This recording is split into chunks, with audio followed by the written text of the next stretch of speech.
Just 3 days away from the opening night and the opening round of the 2025 NFL Draft. We get you set with all the information you need to know entering Green Bay, Wisconsin in round number 1 on a Thursday night. DRS, there hasn't been a ton of draft conversation, or at least some of that buzz in hoopla. It's a draft cycle and a process known for its smokescreens, known for its speculation. But really, that's a lot of quarterback chatter. And the only quarterback chatter we really have to figure out is where does Shedeur Sanders go and how many signal callers are we going to see in round number 1 on Thursday? Because right now, when you look at the odds, with no movement in the draft order, all 32 NFL clubs still hold on to their original first-round pick. The odds board also kind of making it seem like this is going to be only a matter of fact. Here are the top 10 in terms of the opening round in the 2025 NFL Draft. The Titans 1, Browns 2, Giants 3, Patriots, and Jaguars round out the top 5. Raiders, Jets, Panthers, Saints, and Bears end out that top 10. And again, DRS, one of the main stories is the lack of movement in the draft order. For the first time in the modern era of the NFL Draft, 7 rounds dating back to 1994, or since we saw the NFL expand to 32 organizations back in 2002, reaching the league year, which started on Wednesday, March 12th. It is the first time the league year has begun, and then a month after it, that we see all 32 NFL clubs with their original first-round pick still in their possession.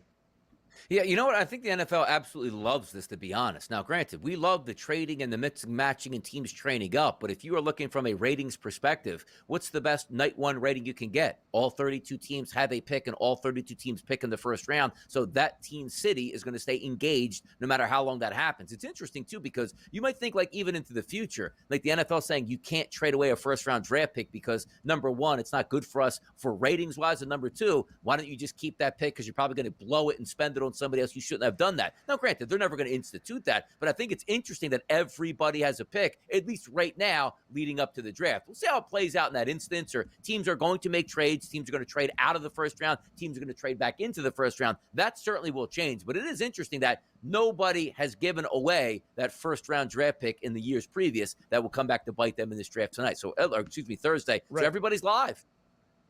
Yeah, and DRS, it's a great point, right? No picks that have been a part of a blockbuster deal 2, 3, 4 years ago. No trades that have happened at the end of the season for a team in desperate need of more than likely a quarterback to find their way up the board. Of course, who drafted first overall last year? The Chicago Bears. But it wasn't because they finished with the worst record in the National Football League. It was the trade the year prior for the Panthers to move up to number 1. We haven't seen that either in years previous or so far in this draft cycle since the end of the 2024 NFL season as we get ready for 2025. So no movement, DRS, in terms of the draft order. How about the draft odds? The only movement we have really seen, a couple of prospects have moved. Travis Hunter, now the minus money favorite to go second. It was Abdul Carter early on in this process, so they have flip-flopped. The main movement has been the solidifying of these hefty minus money favorites. Cam Ward,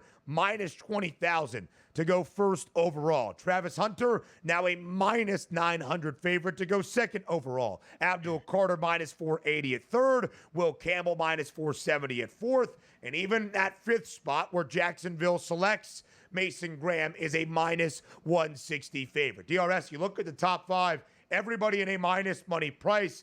In 4 of the top 5, a $4 favorite or greater. Have we figured out exactly what the top 5 is going to look like by the time we get to Thursday evening?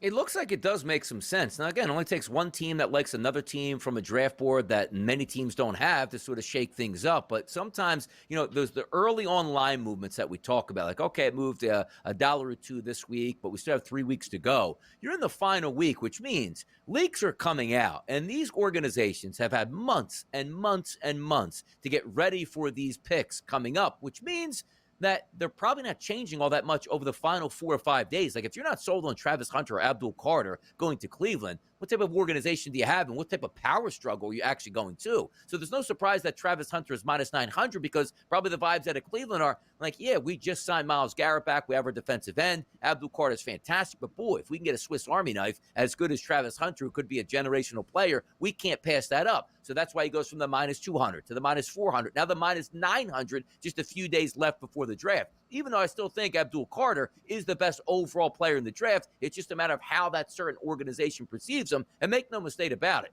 they're putting out feelers that Travis Hunter is going to be that number 2 pick. And also, the interesting part would be is if Cleveland does trade out, what do they do, and who would come up? Would they take Abdul Carter or Travis Hunter? I'm still holding out hope that there's a chance it's Abdul Carter, now a 5-to-1 price to be number 2 overall. But you can't doubt the odds sometimes. We do see upsets, but the fact that this is moving so significantly in the mention of Travis Hunter, that gives me a pause thinking that, you know what, he's probably is going to be the number 2 overall pick. Yeah, DRS, it does really seem like that. Again, these are not markets that come with a power rating or an algorithm. You are doing things based on what you are believing the NFL organizations are going to do, what the odds makers are hearing, those reports, just like all of us. But there hasn't been a ton of indication that Cleveland is even looking at anybody outside of Travis Hunter. The Giants, yes, have worked out Shedeur Sanders. They had that final private workout in Boulder on Thursday morning this past week, 1 week out from the NFL draft, but really no strong indication the Giants, after making the moves early this offseason for Russell Wilson and Jameis Winston, are invested in a quarterback, at least for the top 3, DRS. I think that's exactly what we see. Ward, Hunter, Carter in that order. Now, some new reports this morning, some NFL draft buzz, if you will, from ESPN's Adam Schefter, that the team drafting 5th overall, the Jacksonville Jaguars, with a rookie head coach in Liam Cohen, could be the wild card in the top 5, where they could look to trade out of that spot, and could a team hunting down a quarterback, looking to take manners into their own hands, make a drastic move up the odds board. We'll have that conversation up next, because if we do see a change in the top 5, it's probably going after Shedeur Sanders. That's next. The quarterback question for the 2025 NFL Draft in mainly night number 1.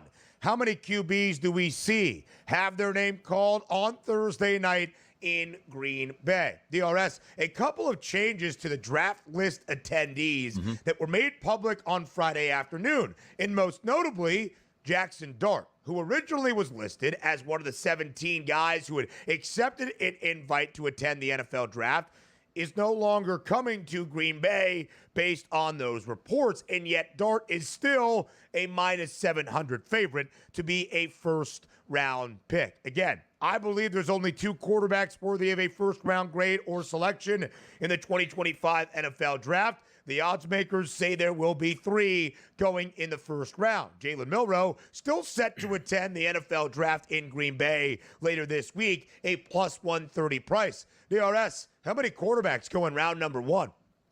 We're getting at least 3. I do believe that. And again, it all matters in the late first rounds, because the reason why it's a little bit overloaded is it's not just the premise that quarterbacks get overdrafted. They do, because if you don't have a good quarterback, you're always reaching for a quarterback. That's what happens. But the difference between, we could have, let's just say, a couple second-round grades. Well, they get busted up the first-round grades automatically, because you get the extra year where it's like, you know what, he might be a little bit more of a project. We could sit him on the bench here. We control his rights for longer. So why would I wait till pick 38 when I can just trade up to pick 31 or 32? I'll have to spend some capital, but get an entire extra year of control over that quarterback to see if he truly can be our franchise guy. That's why we take a look at the guys and say, well, they're not really first-round grades. It doesn't matter. The extra year sort of bumps that up. If you had no restrictions and everybody, Ben, was slotted with a 5-year contract from round 1 to round 7, you wouldn't see those trade-ups into the first round. You would just wait to get them in the second round, lower pay slot, and be fine with that. But that's why I think we're going to have multiple quarterbacks outside just the top 2 we think are going.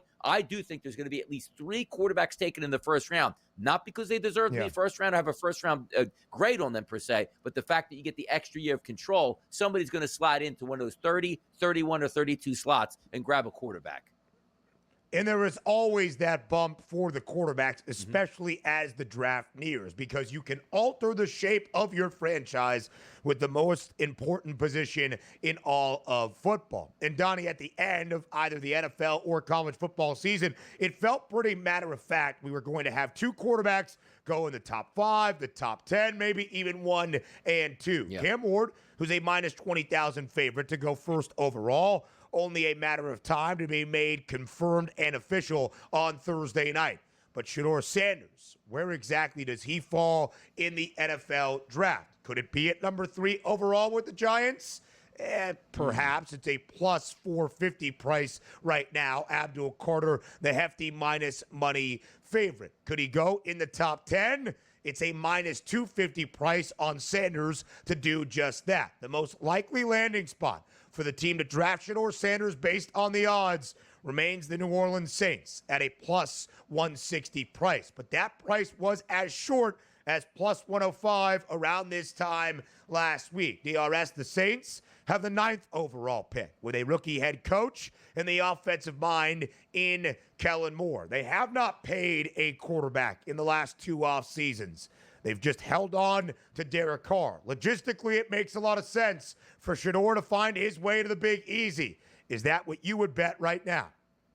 Yeah, probably. It really fits in there. Also, I think Shedeur Sanders is a great landing spot for the Pittsburgh Steelers as well. And there's no surprise that they're 1-2 listed in that odds market. But understand this too. Like, we're reading the tea leaves here, and some organizations are very paranoid, and rightfully so. It wasn't long ago where you got sort of that draft room experience where John Gruden and Mike Mayock for the Raiders, they wouldn't let anybody outside of those two see the actual draft board and the players that they have listed. Now, understand this. Like, if you were a general manager of a football team and you're coming up in the top 5 and you know who you like, you probably have, 30 to 40 to 50 people looking at that board, understanding that you may have some bad apples in the room, sharing information, leaking information, and blowing it up. So I don't mind when I see, why would a general manager not actually show his scouts the draft board that he wants? Because you are absolutely in fear of your life saying, I like this player. Nobody's talking about it. And 24 hours before the draft, hey, just got word that the Giants are in love with Shedeur Sanders at 3. Like, how did they get that? I didn't share that with anybody but my 30 scouts at this point here. So I do think that's interesting. But again, for me with Shedeur Sanders,